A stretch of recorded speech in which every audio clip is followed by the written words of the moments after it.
Most warnings about the future sound the same. Louder machines, faster computers, jobs disappearing, industries disrupted. We've heard all of that before, and every time, history gave us a comforting answer. New technology destroys some work, but it creates new work. It always has. It always will. Until you hear this sentence. Here we're inventing a replacement for human mind, a new inventor capable of doing new inventions. It's the last invention we ever have to make.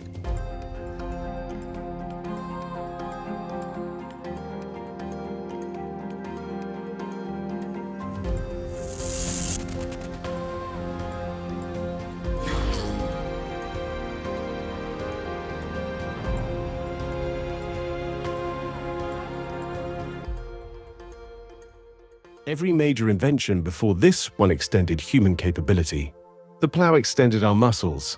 The steam engine extended our strength. Electricity extended our reach.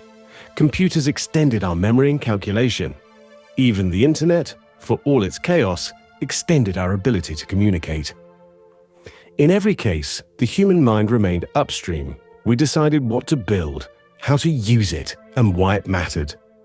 This sentence proposes something different.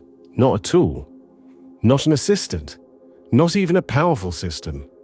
A replacement for the human mind. Something that doesn't just execute ideas, but generates them. Something that doesn't wait for instruction, but produces its own directions.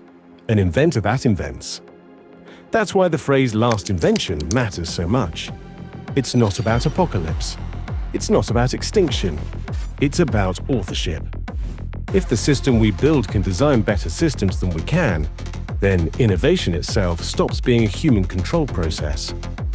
From that point forward, progress no longer flows through human judgment. It flows around it. And that's a psychological line we've never crossed before. We're comfortable handing over tasks. We're even comfortable handing over decisions, as long as we believe we can intervene when things go wrong. But the idea of handing over the act of invention itself feels different, because invention is where power quietly accumulates. Whoever invents the next system shapes the environment everyone else must live inside. This is where most people instinctively push back. They assume there must be a break, a pause, a moment where society collectively decides whether this is a good idea. But that assumption misunderstands how technological transitions actually happen. What makes this moment different is not the speed, it's the direction. For the first time, we are not just building a more powerful system. We are building a system whose primary advantage is that it can outperform us at the very activity that used to define our dominance: thinking, planning, and creating new mechanisms. Once that happens, control becomes indirect. You don't tell the system what future to build.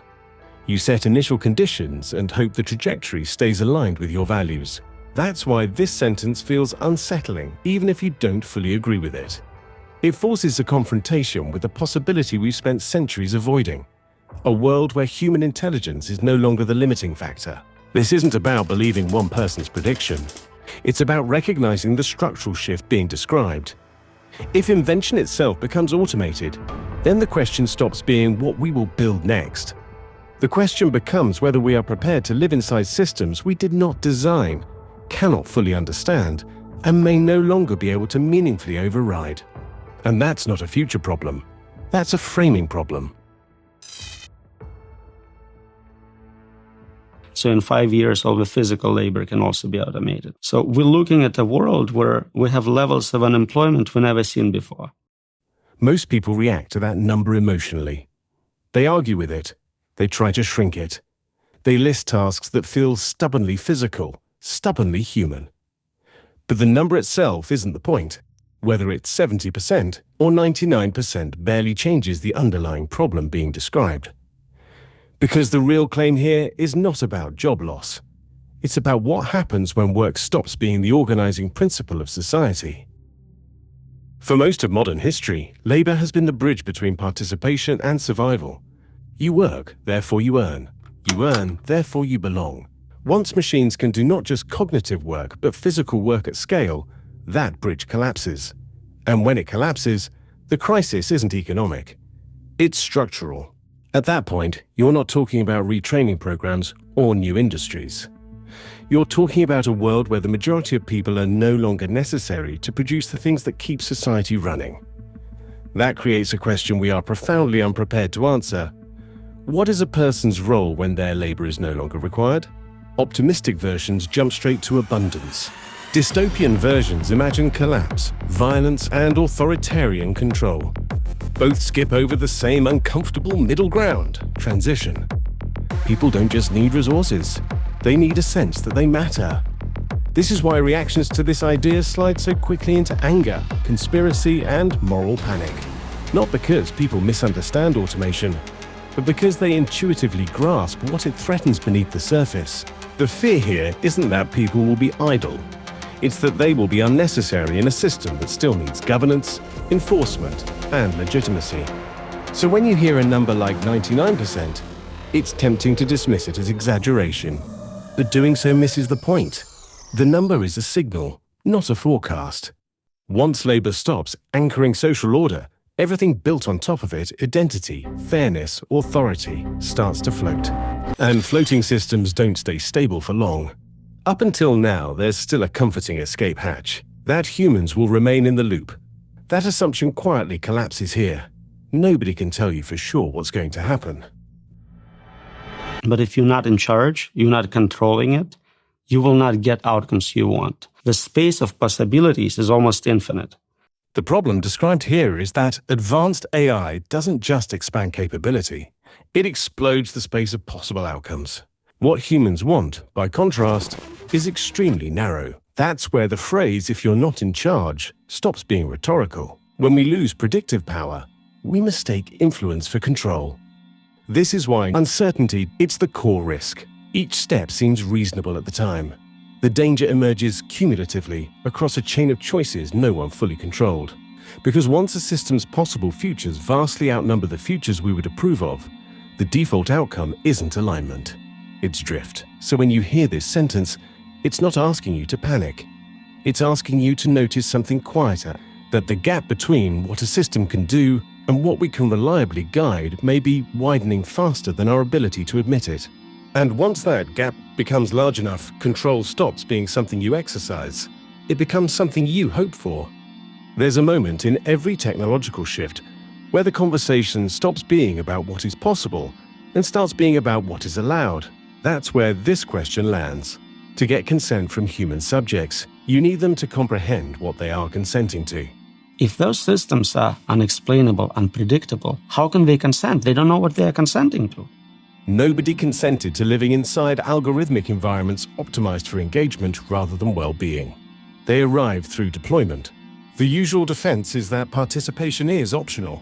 Don't like it? Log off. Don't use the tool. Choose something else. But that defense collapses the moment a system becomes infrastructural. When opting out means exclusion, withdrawal is no longer a meaningful choice. It's surrender.